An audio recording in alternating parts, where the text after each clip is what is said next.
Muy bien. Llegamos hoy a la quinta clase de este curso, cuyo tema es la verdad histórica.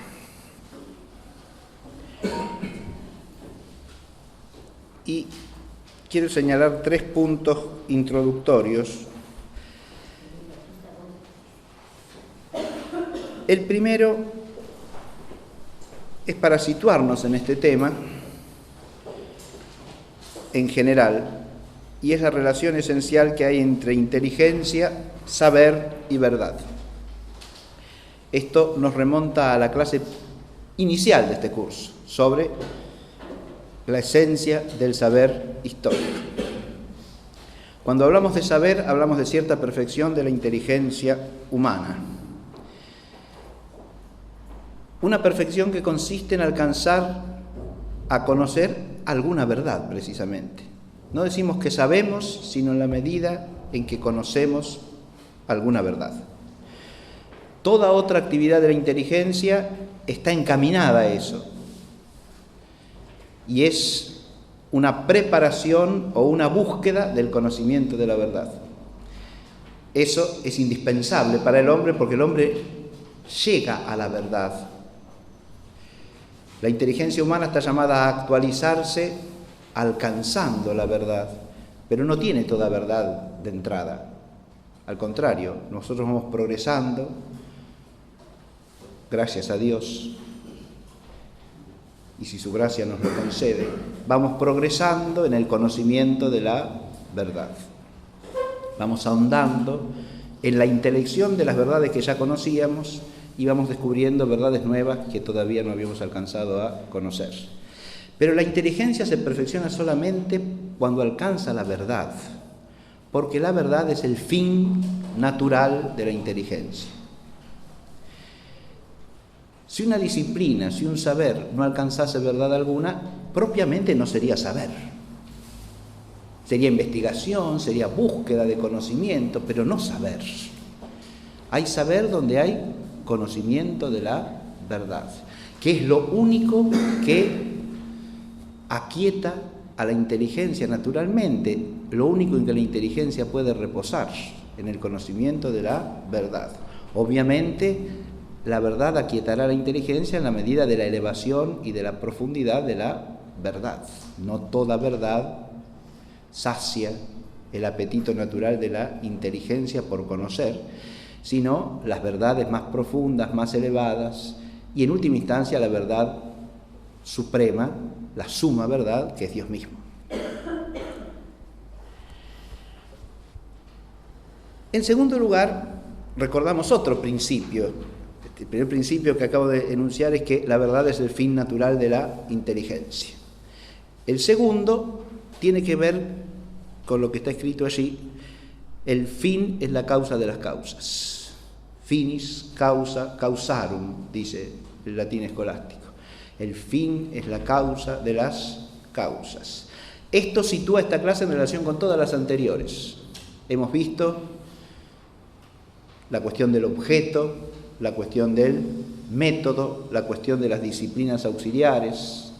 Ahora bien, todo el método histórico, todas las disciplinas auxiliares de que se sirve el saber histórico tienen un fin, y ese fin es conocer la verdad.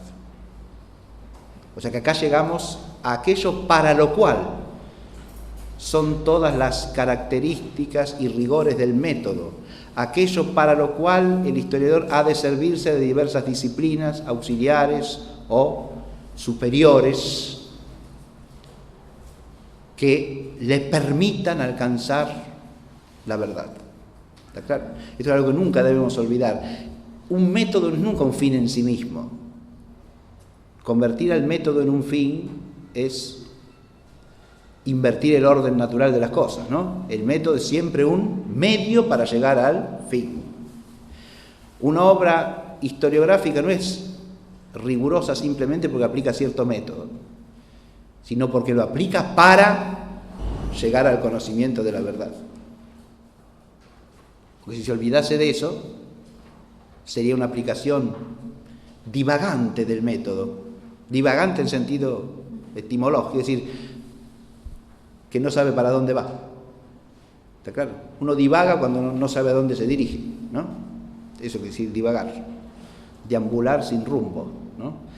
Usted puede aplicar el método, pero sin saber a dónde se encamina, ¿no? Valerse de muchas disciplinas que le den a la obra aspecto de erudición, pero sin enfocar la inteligencia hacia la verdad.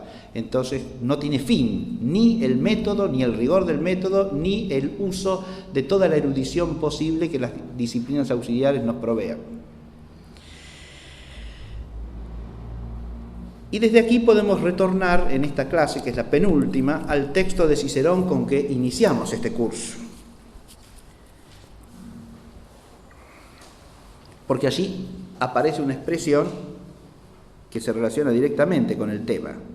Decía Cicerón: historia vero testis temporum, lux veritatis, vita memoriae, magistra vitae, nuncia vetustatis, qua voce alia nisi oratoris immortalitati commendatur. La historia es en verdad testigo de los tiempos, luz de la verdad, vida de la memoria, maestra de la vida, nuncia de la antigüedad. ¿A qué otra voz sino a la del orador ha de encomendarse su inmortalidad? Ha de encomendarse a la inmortalidad. Muy bien. ¿Por qué otra voz sino por el historiador ha de ser encomendada a la inmortalidad? Fíjense que acá se habla de la historia como lux veritatis, luz de la verdad. Habíamos hecho hincapié en la primera clase acerca de esta expresión, porque cuando la historia alcanza a conocer verdades, y sobre todo cuando son verdades especialmente relevantes, como decíamos en la definición del objeto, para el hombre como hombre, ¿no es cierto? Para el hombre como hombre en orden a su fin, la historia nos ilumina. Ilumina nuestro espíritu, ilumina nuestra existencia e ilumina el camino de la existencia humana. No solo de los individuos, sino también de los pueblos. Y ese es un alto cometido del saber histórico, este carácter iluminador, ¿no? Pero solamente puede cumplir con eso si es realmente luz de verdad, luz de la verdad. Sin verdad la historia no ilumina, sin verdad la historia oscurece, despista, desencamina, nos hace salir del rumbo. ¿Se advierte? ¿Qué es lo que pasa cuando caemos en las trampas de la pseudohistoria o de un pseudo saber que, lejos de recoger lo que ha acontecido, lo distorsiona sistemáticamente con tal o cual interés? Entonces la historia deja de ser luz y pasa a ser entenebrecimiento de la inteligencia personal y comunitaria. Para empezar a hablar de la verdad en el saber histórico, lo primero que quiero hacer es recordar la noción realista de verdad. Voy a presentar primero el esquema de la clase y después voy a desarrollarlo lo más concisamente que sea posible. El esquema es este. Vamos a situarnos primero en la noción de verdad. Y una vez recordado cuál es el concepto realista de verdad, vamos a presentar tres concepciones de verdad que se alejan de allí y que afectan especialmente hoy día al saber histórico. ¿Está claro? Luego vamos a ver los dos aspectos fundamentales que tiene la verdad en el saber histórico, que son la verdad fáctica y la verdad óntica. Explico desde ya a qué se refieren esos dos títulos que son la parte central de esta clase, ¿no? El historiador tiene que llegar a conocer hechos del pasado humano. En la medida en que conoce el hecho con rigor y objetividad, puede alcanzar la verdad fáctica, o sea, la verdad de los hechos. ¿Qué aconteció? Es lo primero que el historiador nos tiene que presentar, ¿no? ¿Qué es lo que sucedió? ¿Cuál fue el hecho? ¿Cuáles fueron los hechos? A esto nos referimos con la verdad fáctica. Es una verdad acerca de acontecimientos singulares y contingentes. Esto lo hemos dicho al hablar del objeto, recordarán ustedes, ¿no? de hechos singulares y contingentes que podemos captar gracias a las fuentes, claro, empleadas por el historiador con todo el rigor que el método historiográfico exige, ¿verdad? Ahí es donde tenemos la primera verdad que el historiador nos tiene que proporcionar, que es la verdad fáctica. Y esta verdad es compleja, porque los hechos del quehacer y del obrar humano son complejos, ¿se entiende? En cuanto empezamos a describir un hecho del pasado, hasta las palabras que usemos para describirlo pueden presentarlo objetivamente o no. Basta que cada uno piense en hechos del pasado de su propia vida, de su propia familia o de la propia patria, por supuesto, ¿no? Uno empieza a hablar del hecho y ya el lenguaje con que habla del hecho puede ser riguroso o no, objetivo o no. Y a veces, aun cuando estemos aludiendo al hecho que aconteció, lo podemos hacer con mayor exactitud o con menor exactitud.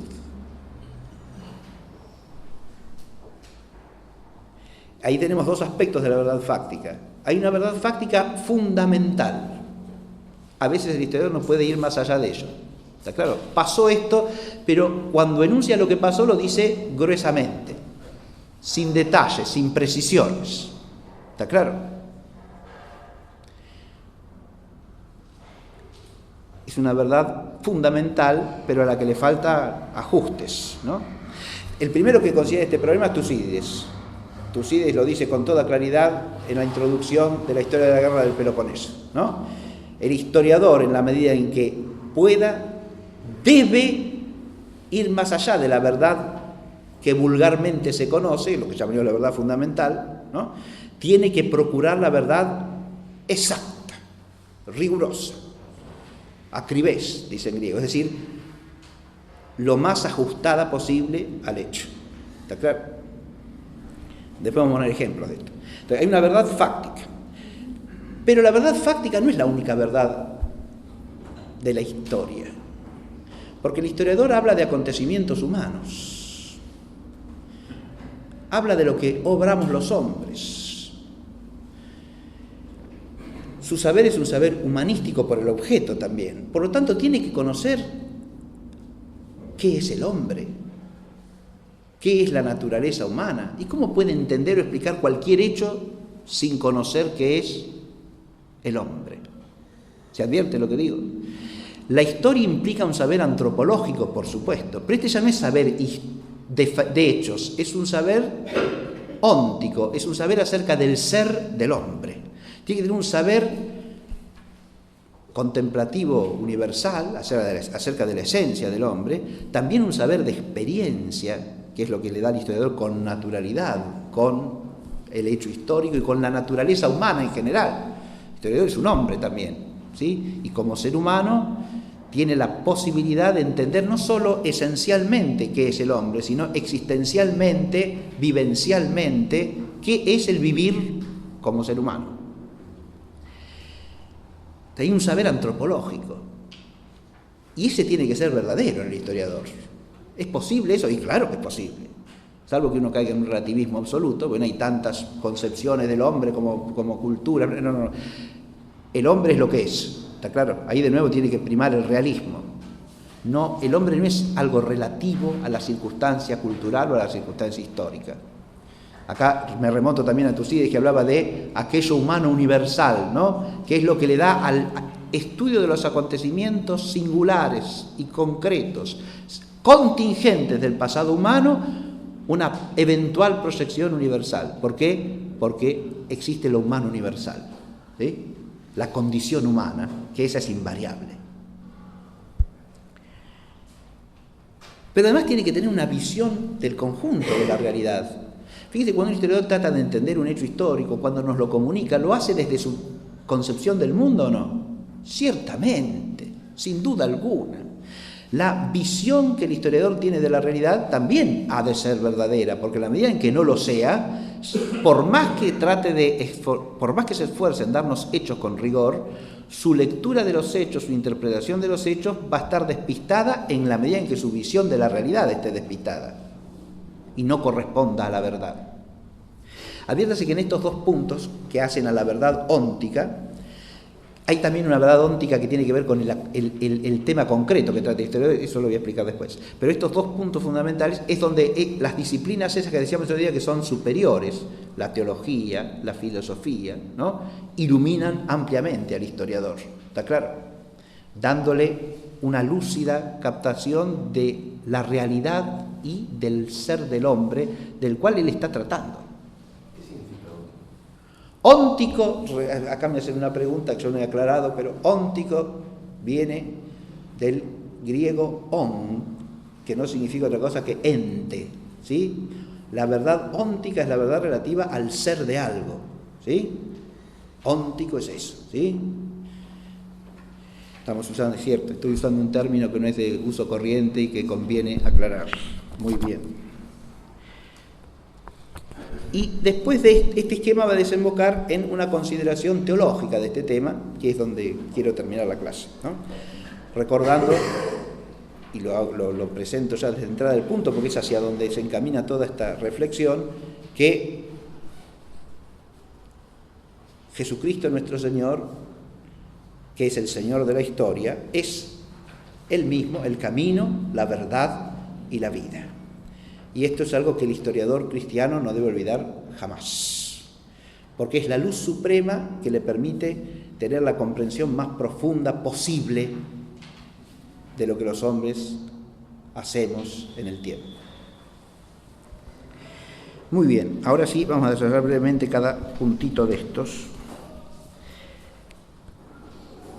Empecemos por la noción realista de verdad y la historia. Cuando hablamos de la noción realista de verdad, ¿a qué nos referimos? A una noción que parte del reconocimiento de un hecho fundamental, y es que la inteligencia humana es capaz de conocer lo que las cosas son. ¿Está claro? La inteligencia humana es capaz de conocer lo que las cosas son, de captar el ser de las cosas, tanto esencialmente como existencialmente. Esta capacidad de la inteligencia se actualiza plenamente ¿cuándo? Cuando la inteligencia llega a formar una noción, un juicio adecuados de lo que la cosa es. Es decir, cuando hay adecuación entre la inteligencia y el ser de las cosas. Entonces la verdad aparece en la inteligencia. La verdad es esta relación que hay entre la inteligencia y el ser, en la medida en que la inteligencia capta el ser que se le manifiesta, que le está patente, que se le hace objeto.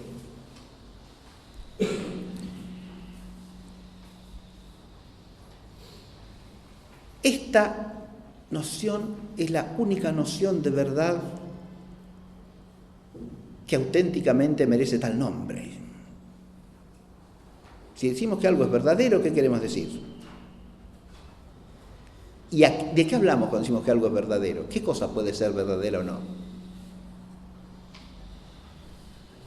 Un gran teólogo y filósofo que suele ser llamado el padre de la escolástica, San Anselmo, nacido en Aosta, que llegó a ser arzobispo de Canterbury, ¿no?, que vivió en la segunda mitad del siglo XI y murió recién empezado el siglo XII. Se plantea en una obra que se llama De Veritate cuáles son las sedes de la verdad, o sea, de qué cosas decimos que son verdaderas. Porque no de cualquier cosa predicamos la verdad, ¿no? Decimos que son verdaderos ciertos enunciados o sentencias, sí. Las sentencias que son enunciados, es decir, que tienen la forma A es B o A no es B. No preguntan, no expresan una duda, sino que afirman o niegan. ¿Está claro? Fíjese que de una pregunta yo no puedo decir que es verdadera o falsa. Puedo decir que está bien o mal formulada, pero no es ni verdadera ni falsa porque ni afirma ni niega nada, ¿no? Si yo pregunto, ¿aquella planta está florecida o no? Y esa pregunta es verdadera o falsa, y no es ni verdadera ni falsa. Podrá ser adecuada o inadecuada a la realidad, podrá referirse a algo real o no, podrá estar bien formulada o no, pero no es ni verdadera ni falsa. En cambio, si digo, la planta aquella está florecida, eso o es verdadero o es falso. Porque estoy haciendo un enunciado, ¿no? Bien. El enunciado es la expresión de un juicio. Entonces, Anselmo dice, del enunciado decimos que es verdadero o es falso. Pero antes de eso lo decimos del juicio del entendimiento, ¿no es cierto? Cuando hago un juicio con mi inteligencia, el juicio es la operación por la cual la inteligencia realiza un acto asertivo. Dice, esto es así o esto no es así. ¿Está claro? Afirma o niega. Y entonces ahí hay verdad o falsedad. Hay una verdad o falsedad anterior, Santo Tomás dice esto muy bien, que es la de la definición, porque la definición ya implica una composición que puede ser adecuada o inadecuada con la cosa. Cuando usted define algo, está diciendo que eso es esto que usted está expresando. ¿Está claro? Entonces, si realmente lo es, la definición es verdadera. Si no, la definición es falsa, aunque la definición no sea propiamente un juicio. Platón, en el espléndido diálogo que se llama Cratilo, sobre los nombres, dice algo más. Dice que también los nombres mismos son de alguna manera verdaderos o falsos. Eso suele criticarse diciendo que en realidad no, la falsedad, como dice Aristóteles, la verdad se dan en el juicio, no en el concepto. Y los nombres nos remiten a conceptos. Y no es tan así. Platón lleva razón. Ya lo vamos a ver enseguida. Porque cuando usted aplica cierta noción, cierto concepto, como nombre a una cosa, está por lo menos presuponiendo ciertas afirmaciones. Y por lo tanto, en la aplicación del nombre hay cierta rectitud o correspondencia con la realidad, que es verdad o no. Yo enseguida voy a poner ejemplos de esto que estoy diciendo, ¿sí? Pero en cualquiera de los casos, sea, que está hablando del nombre, Platón, no sin más del concepto, y está el concepto ciertamente se puede decir verdadero o falso, pero el nombre no es el concepto mismo, sino es la aplicación de un concepto a cierta realidad como adecuado a ella. ¿Está claro? Cuando yo nombro una cosa, el nombre me remite a cierta noción, pero si yo hago de ese término el nombre de esto, estoy implícitamente sosteniendo que este concepto que le estoy aplicando es adecuado a la cosa de la que estoy hablando. ¿Está claro? Ahí es donde está la verdad o no del nombre.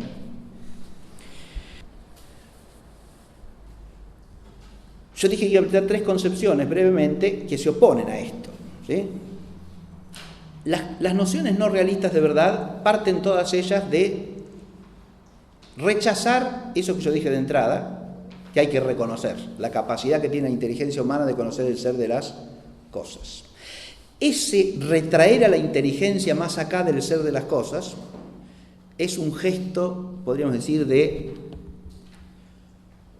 egoísmo y de soberbia humana, fundamentalmente.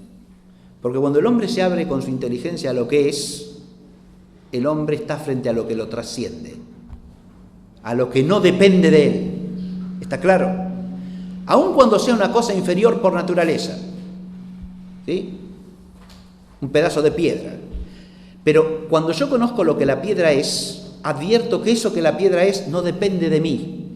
Y que el ser de la piedra puede serme un obstáculo, quiéralo yo o no, me parezca bien o no me parezca bien que esté la piedra ahí, pero está. ¿Se entiende? Es un hecho que yo puedo reconocer con la inteligencia y que en cuanto hecho y en cuanto realidad me trasciende, está dado antes de mí mismo, de mi voluntad, de mi querer, de mi entender.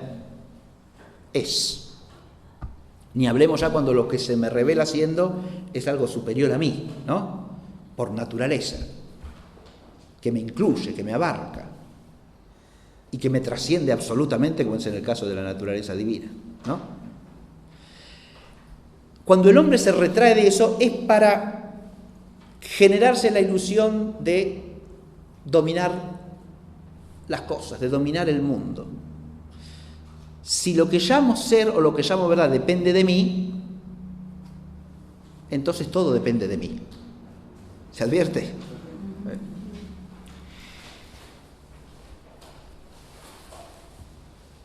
Yo he mencionado aquí tres nociones que quiero contraponer a la noción realista de verdad. La primera es la concepción de una verdad relativa al tipo de conocimiento. No existe la verdad, dicen algunos. Hay para cada tipo de actividad cognitiva humana un tipo de verdad distinta. ¿Sí? Una cosa es la verdad en la ciencia, otra cosa es la verdad jurídica o judicial o procesal, otra cosa es la verdad histórica, otra cosa es la verdad del arte. Cada actividad tiene su verdad propia. Si con esto lo que se quiere decir es que cada actividad tiene su ser propio, concedido. Si lo que se quiere decir, está claro lo que digo, cada actividad tiene su ser propio, su naturaleza propia, su índole propia, sí, ciertamente, sin duda alguna. No es lo mismo hacer una demostración matemática que elaborar, redactar y firmar una sentencia judicial, como hace un juez. No, creo que son actividades claramente distintas, no cabe la menor duda que son actividades distintas. ¿Está claro? Pero saltar de ahí a que la verdad significa una cosa distinta en cada caso, a eso es lo que no es admisible. ¿Está claro? Vamos a poner el caso del proceso judicial, que es quizá el más problemático y el que nos permite una mayor analogía con la historia, ¿no?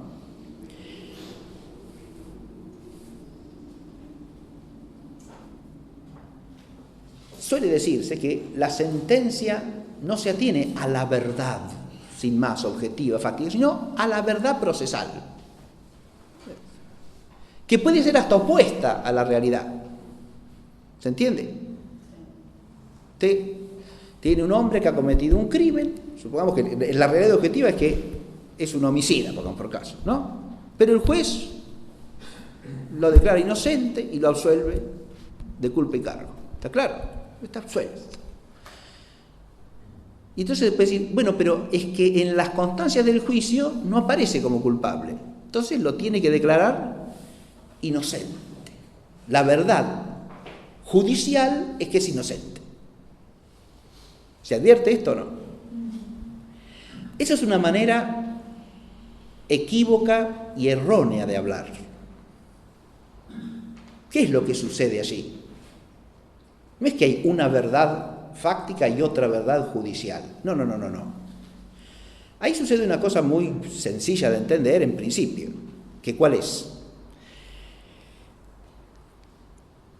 Que cuando queremos conocer los hechos del pasado, como es este caso, ¿no? En todo proceso judicial hay que conocer hechos que han sucedido. Si nuestro conocimiento está limitado al orden natural, dependemos ¿de qué?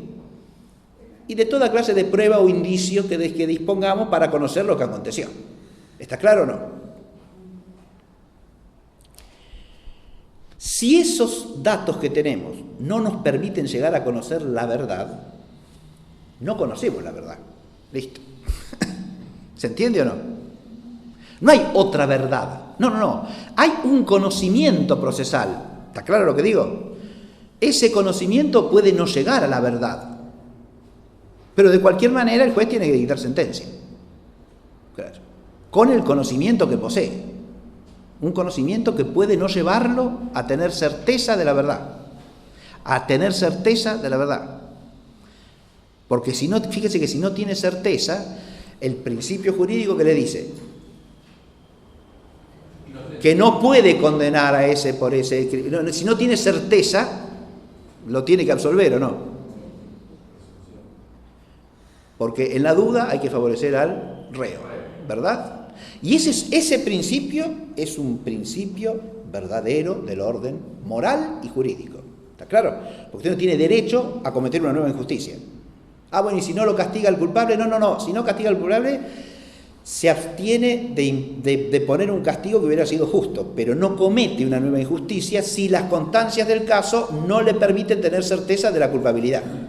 ¿Está claro? La justicia humana es finita y es falible. Si usted no parte de esa verdad, falsifica todo el proceso judicial, ¿no? Y toda la judicialidad humana. Como es falible, usted tiene que tener certeza, si no, no puede culparlo. ¿Está claro? Porque lo que usted tiene que probar es que ese es el culpable. Y si no alcanza a probarlo, no hay certeza. Y si no hay certeza, no lo puede condenar. ¿Se entiende? No es que es otra verdad esa, fíjense que la sentencia no está llamada a ser verdadera, está llamada a ser justa. que es algo del orden práctico. ¿Se entiende lo que digo? La sentencia lo que tiene que ser es un acto justo.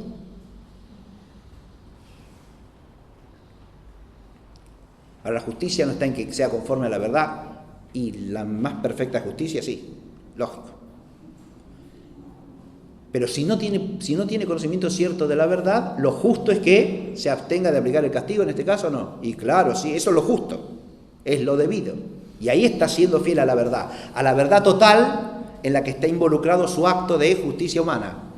¿Se entiende? Hace el acto moralmente verdadero, el que corresponde. Pero eso no tiene que ver con que haya otra verdad por la cual el que es culpable en una verdad es inocente en la otra. No. ¿Se entiende lo que digo? Desde el punto de vista fáctico hay una sola verdad, ¿sí? Lo otro no es una nueva verdad, es lo que el juez debe hacer. Eso no crea una verdad distinta. Es lo mismo en la historia, ¿está claro? No hay una verdad histórica aparte de la verdad fáctica. Bueno, yo reconstruyo esto así, entonces para mí es así. ¿Está claro? O yo lo veo desde este punto de vista, por lo tanto para mí es así. Esa es la verdad histórica mía. O es la verdad histórica, no la verdad fáctica. La verdad fáctica no interesa porque los hechos no los puede conocer nadie. Entonces yo los pongo como yo alcanzo a ponerlos y a eso le llamo verdad histórica. No, a eso llámele investigación histórica que no llega a la certeza, llámele investigación histórica que no llega a conocer verdades, pero no le llame verdad histórica. ¿Se entiende? Desde el punto de vista realista, hay verdad cuando sé lo que pasó. ¿Se entiende? Cuando digo certeza de lo que aconteció y esa certeza es objetivamente correcta. Entonces hay verdad. Si no, lo que hay es una aproximación cognitiva a la verdad, una indagación, una investigación que no llega a término. ¿Puede pasar eso? Muchísimas veces porque la inteligencia humana es finita y los indicios que podamos tener para conocer el pasado pueden ser limitados. Entonces no llegamos a tener certeza de lo que pasó. ¿Se entiende? Quedamos en la investigación. El historiador, a diferencia del juez, no tiene por qué emitir sentencia. No está obligado a. Por eso es un historiador. ¿Está claro? Porque el juez tiene la necesidad práctica de emitir sentencia sobre la causa. Entonces, aunque no le dé el conocimiento, tiene que aplicar ahora un principio moral que le permita resolver la cuestión. ¿Sí? Moral o jurídico. En cambio, el historiador no tiene por qué abrir juicios, ¿no? Hacer dictámenes. Los hace si llega a conocer suficiente para hacerlo, y si no, se tiene que abstener. ¿Se advierte? Ahí su deber es distinto porque a él no le urge una obligación práctica de dictar sentencia. ¿Está claro? Muy bien. Otra es la concepción de la verdad relativa al sujeto. ¿Ven? Esto es lo más común, ¿no? Presión. Cada historiador tiene su verdad, diría alguno, ¿no? Esta es la verdad según este historiador, esta es la verdad según este historiador. No, mire que no. Lo que cada historiador puede tener es su punto de vista. No puede dejar de tenerlo, ¿no? Porque el historiador mira la realidad desde cierto ángulo. El que le permite sus intereses, su concepción de la realidad, los fines que se proponga al investigar los hechos históricos, etc. ¿Está claro? Es decir, el historiador tendrá su punto de vista. ¿Eso es la verdad? No, porque ese punto de vista puede estar lleno de errores. ¿Está claro? Como dije hace un rato, puede basarse en concepciones inadecuadas de la realidad, de la naturaleza humana, de lo que sea. ¿El punto de vista humano hace verdad? No, señor. De ninguna manera. El punto de vista humano lo único que hace es poner cierto enfoque en la captación del objeto. Ese enfoque podrá ser más o menos favorable o propicio a captar la verdad. ¿Se ve lo que digo? Pero es un enfoque de la inteligencia hacia la realidad para llegar a conocer la verdad. No es la verdad. De nuevo, no puedo llamar verdad, así como no puedo llamar verdad a la obligación práctica de resolver una sentencia bajo un principio moral, no puedo llamar verdad al enfoque que alguien hace de la realidad, a la mirada que tiene sobre la realidad. No, eso es su punto de vista, no la verdad. E insisto que el punto de vista humano, y esto es verdad de sentido común lo que digo, el punto de vista humano puede favorecer o no la captación de la verdad. Fíjese, eso aún en el plano del conocimiento sensible es así, ¿no? Si uno está ubicado en cierta posición, puede ver algo mejor o peor o no verlo. ¿Está claro? Entonces su punto de vista ahí, dicho en sentido literal, el enfoque visual que tiene, le puede permitir captar cierta realidad o no captarla. ¿Está claro? ¿Ve o no ve? ¿Ve de una manera o ve de otra? ¿Estamos? Pero ¿la verdad es su punto de vista? No. Ese conocimiento lo lleva a hacer cierto juicio, que podrá ser verdadero o falso. Lo que tiene que tratar de hacer cualquier historiador, cualquier persona que se ocupa de una disciplina, es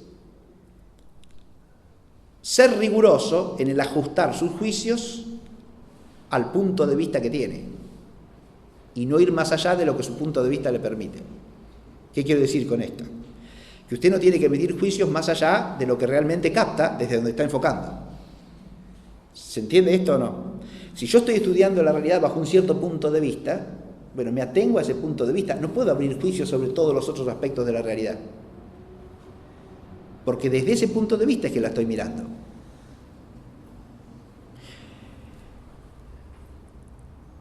Si estoy situado en un lugar y veo parte de una sala o de una habitación, ¿voy a abrir juicios sobre las partes que no veo? Y no, sería absurdo eso, contrario a la razón, ¿está claro? Aún sobre las partes que veo yo tengo que moderar mi juicio ajustándolo a la realidad, ¿o no? Yo siempre me acuerdo de un ejemplo que lo he dicho en otras clases con otra motivación, pero viene a cuento de acá perfectamente. De un acto en un instituto, era el Instituto Terrero, en el salón de actos. Yo estaba sentado y en cierto momento me levanté para dejar el asiento a otra persona y me puse detrás de una columna, ¿no? Cuando terminó el acto, que duró como 1 hora y media, salí y otra persona, otro profesor, me dice, ¿qué pasó que te fuiste? No, yo no me fui a ningún lado. Pero ¿cómo no? Estaba sentado y después ya te desapareciste. Desde donde estaba ubicada esa persona me había visto desaparecer. Y de ahí había inferido, ilegítimamente, que yo me había ido. ¿Está claro? Yo había salido de su campo visual simplemente, no me había ido del lugar. ¿Está claro o no? Pero como ya no me vio más, yo estaba sentado y dejé de estar sentado, yo me había ido. ¿Tiene derecho a hacer ese juicio? Fíjese que no. Mire, si uno esto lo aplica a la historia, fíjense. Oh, ¿qué le parece? Porque una cosa es que viese que yo dejé de estar en el lugar en que estaba. Otra cosa es que a partir de ahí ose afirmar que yo había salido, que me había ido. Eso es una inferencia mal hecha, ¿se da cuenta? Fue más allá de lo que la vista y la razón le permitían conocer. ¿Está claro? Es fácil caer en ese tipo de error, ¿o no? Y claro, sí, muy bien. Sí es fácil, ¿sí? Y si es sobre el pasado, ni hablemos. No está la persona aquella para decir, no, yo no me fui. ¿Se da cuenta? No le puede corregir el interesado, ¿no? ¿Qué va a hacer?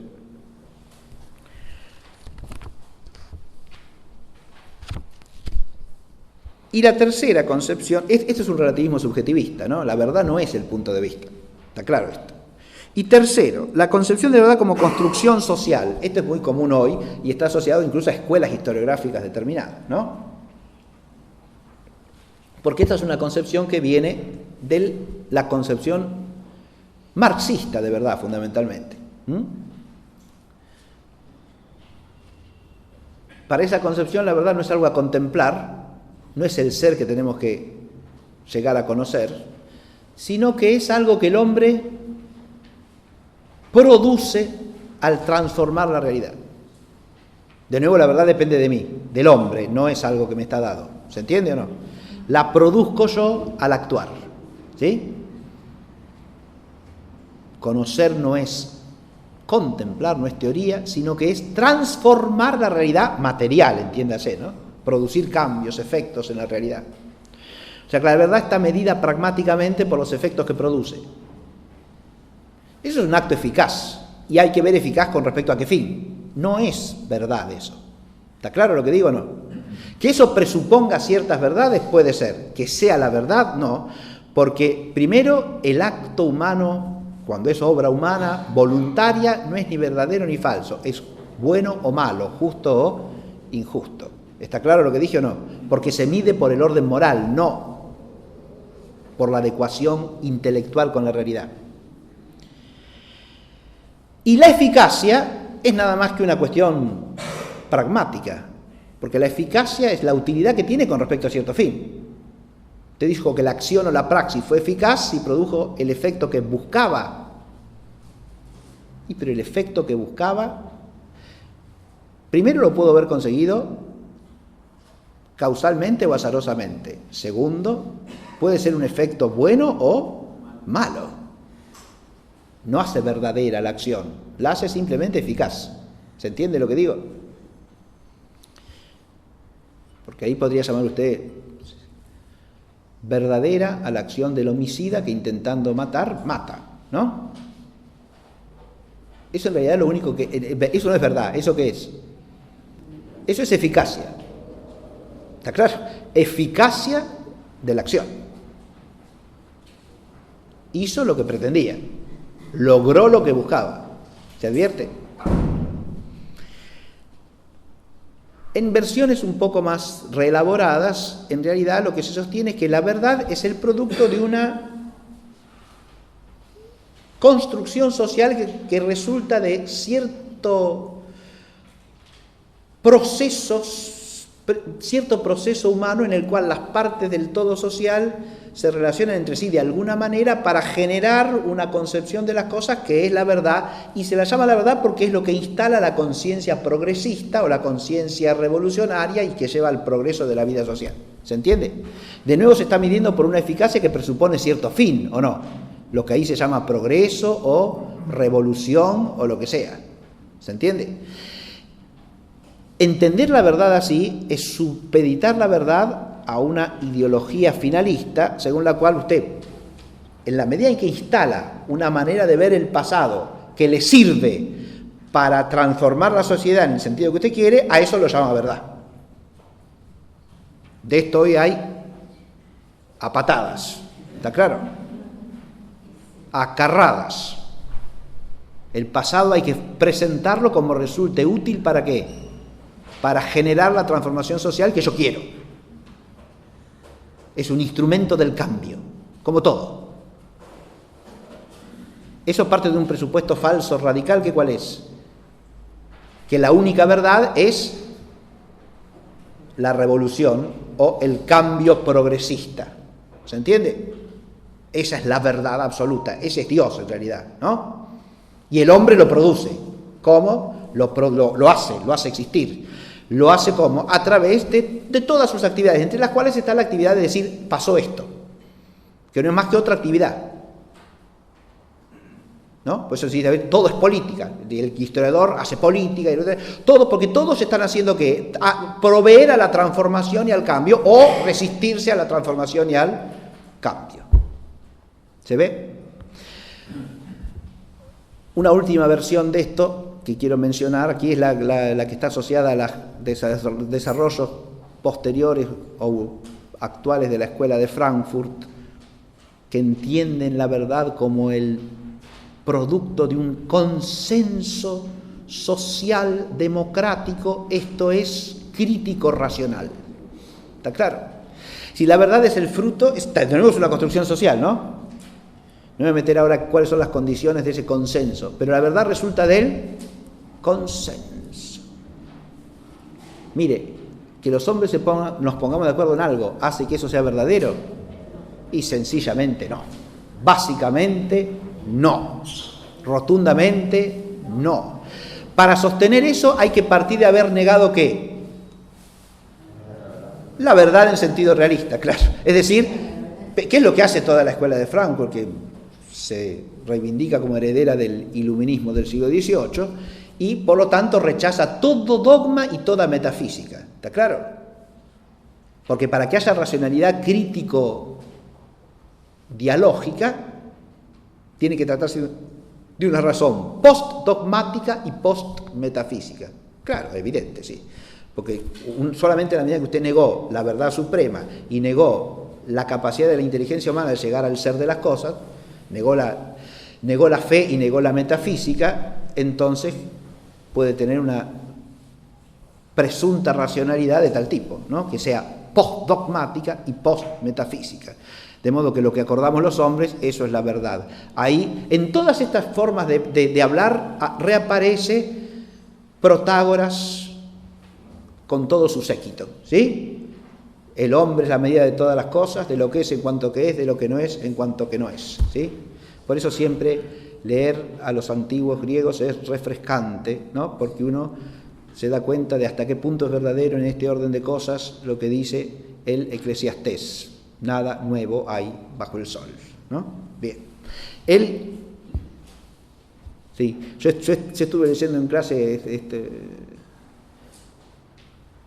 esta semana, la semana pasada, en la clase de ética en la facultad, un texto de Platón de República, que es impresionante, ¿no?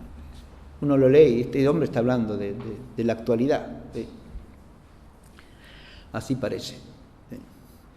Porque es cuando Glaucón expone la tesis de Trasímaco acerca de qué consiste la felicidad, ¿no? Y la tesis de Trasímaco es que la felicidad del hombre consiste en obrar cuanta injusticia quiera impunemente.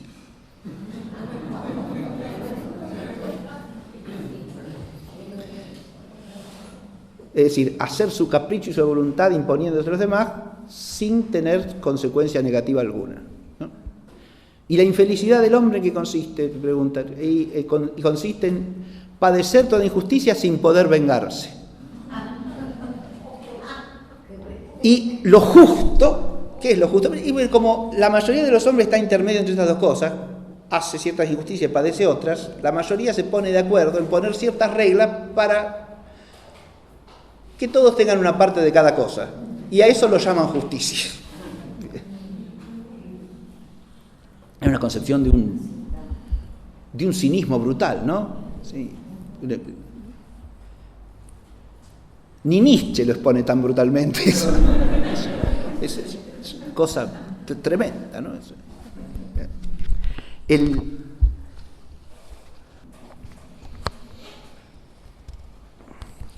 Sí, fíjense que detrás de esa visión, porque ni siquiera es una visión humana de las cosas eso, ¿no? Porque uno dice, ¿por qué ser feliz implica hacer injusticias? ¿Eso es de la naturaleza humana? No, ¿qué va a ser? Eso presupone, primero, que uno es feliz cuando cumple su voluntad subjetiva, lo cual es totalmente antihumano, ¿no? Es individualista y es subjetivista, mientras que la naturaleza humana, por ser racional, es objetiva y además por ser social es comunitaria, ¿no? ¿Está claro? Lo que supone esa visión es una voluntad satánica, una voluntad que se convierte a sí misma en el principio y el fin, y busca nada más que lograr ¿qué? Lo que quiere.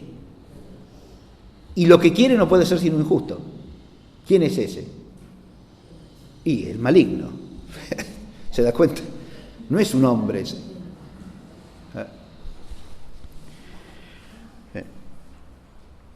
Sí, en ese mismo pasaje hace alusión este Glaucón que está exponiendo la tesis de Trasímaco a un mito griego que es el de Giges. Giges es un tipo que encuentra un anillo, ¿no? Se pone el anillo y descubre que girándolo, poniendo el sello del anillo para abajo, se vuelve invisible, ¿no? Cualquier parecido con el Señor de los Anillos no es pura casualidad, obviamente, porque este Giges, ¿cómo trae a colación acá el mito de Giges? Bueno, porque lo que dice Glaucón en nombre de Trasímaco es que si cualquier hombre pudiera hacer eso, para probar su tesis, ¿no? Cometería cuanta injusticia tuviese a su alcance, ¿no? Para lograr sus objetivos, porque nadie lo puede ver y por lo tanto nadie lo puede castigar, ¿no? Eso. Bien, lo cual es partir de una concepción también cínica de lo que es la condición humana, ¿no? Que es la visión del enemigo del hombre, ¿no? No tiene vuelta eso. Bien. Tenemos entonces que para hablar de verdad en historia hay que partir del concepto realista de verdad y no dejarse confundir por estas otras concepciones. Quiero decir algo más sobre esta última. Como concepción de la verdad es totalmente inadecuada. Lo único que tiene de fundamento en la realidad es que es cierto que en cualquier disciplina, y no solo en la historia esto se puede dar de una manera peculiar, pero en cualquier disciplina, el conocimiento humano es siempre interpersonal, ¿o no? No es de uno solo, porque unos aprendemos de los otros, ¿verdad? Y como decíamos al hablar del punto de vista en la segunda sentencia, en la segunda concepción, lo que ¿Ve uno puede complementar lo que ve el otro o no? Entonces la mirada de uno acerca de los hechos nos puede servir para conocerlos más plenamente que la que tenemos nosotros mismos.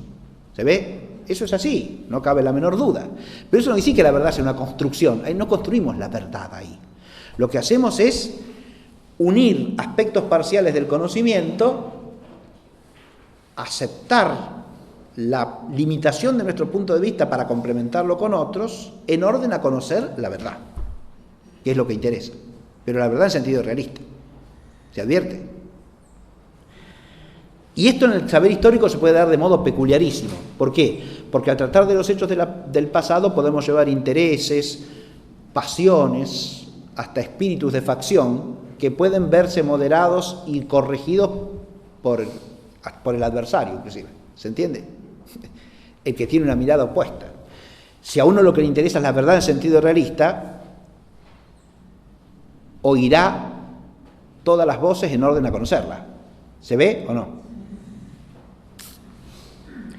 E incluso si tiene que cambiar su punto de vista, lo cambiará. ¿Está claro? Porque puede ser que el punto de vista del otro haya llegado a la verdad y el mío no.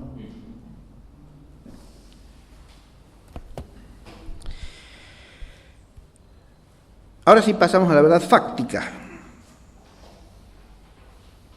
Que cuando puse así dimensiones del saber de la verdad y en la historia, aludía a estas dos dimensiones fundamentales, la verdad fáctica y la verdad óntica que puse de entrada.